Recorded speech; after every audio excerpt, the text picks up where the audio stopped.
Sandra Higgins is the director of Go Vegan World. Like, Sandra, that seems outrageous. It is. Good morning. How are you? Yeah, not too bad. Thank you for having me on the show. Yeah, I'd like to talk a little bit about the progress that we've made in terms of catering for vegans and what we still have to overcome. A few tips.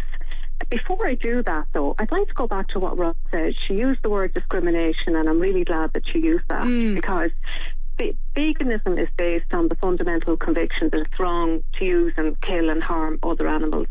And as such, it's actually protected under European human rights and equality law.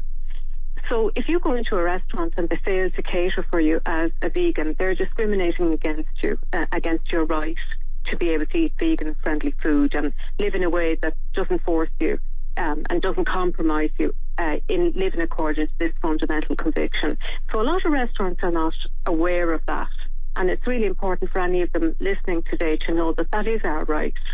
They have to cater. Yeah, they have to cater. Yeah. But I suppose I didn't encounter anywhere over the weekend now, for instance, in my experience, that didn't cater. But I suppose the point was more that the options that they did offer, like, they weren't very creative.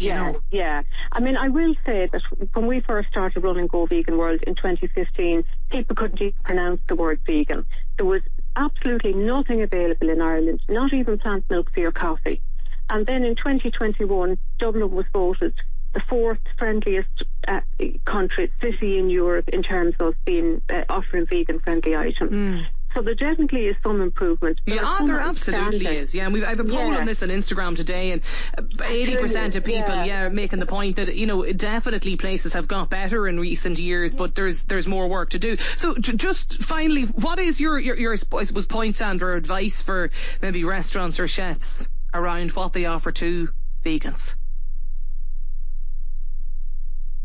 You can hear me, Sandra, can you? Have I got Sandra?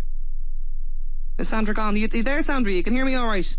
Yes, can you hear me? I don't know what happened there. The line dropped for a moment. But sorry, you just wanted to make a quick point around advice for chefs and restaurants. The biggest problem is lack of understanding, that restaurants don't realise that veganism means that we don't eat any animal product. We don't want butter on our vegetables.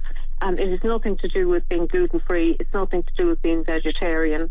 Also, a tip for people is if you follow the allergy list on the menu, that'll give you a rough guide, but you need to also check with the chef to make sure that first of all, their allergy list is correct. And of course, this is really important in terms of human health as well. But, you know, I saw recently coconut milk categorised as a dairy product. So very often there'll be items on the menu that are vegan friendly but aren't properly categorised. Also, the fact that the options are very limited, and you get the same thing everywhere: a chickpea curry, a stir fry, and if I see one more veg stir fry or falafel. Yeah, it shows a lack of culinary flair, really, on behalf of the chef. They can cook wonderful vegan meals at a fraction of the cost of meals using animal products. Apart from the few substitutes, and I would say to vegans, don't denigrate those substitutes. They are really, some people love them, and they're also very handy for anybody in the transition stage. So we have really good substitutes now for fillet steaks. They're available in a restaurant there in Dublin. You can go into Fire and have the equivalent of a fillet steak, and it's entirely vegan.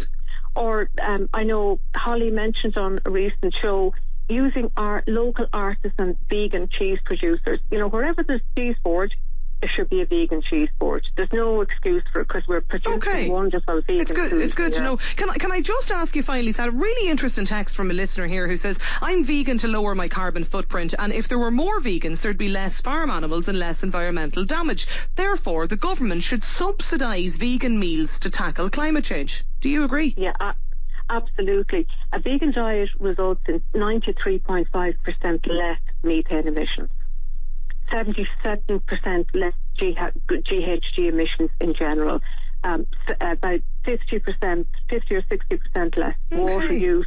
It cuts the destruction of wildlife by 66%. It has incredible environmental benefits. And of all the actions that we can take, changing how we eat is the easiest. Well, I have no doubt if that was to happen, Sandra, I can imagine the level of debate and discussion there'd be on this show if the government was going to start subsidising vegan meals and dishes in restaurants. But really interesting point. Sandra Higgins, director of the Go Vegan World. Richard, Steve and Roz, thanks a million for getting in touch to share your experience.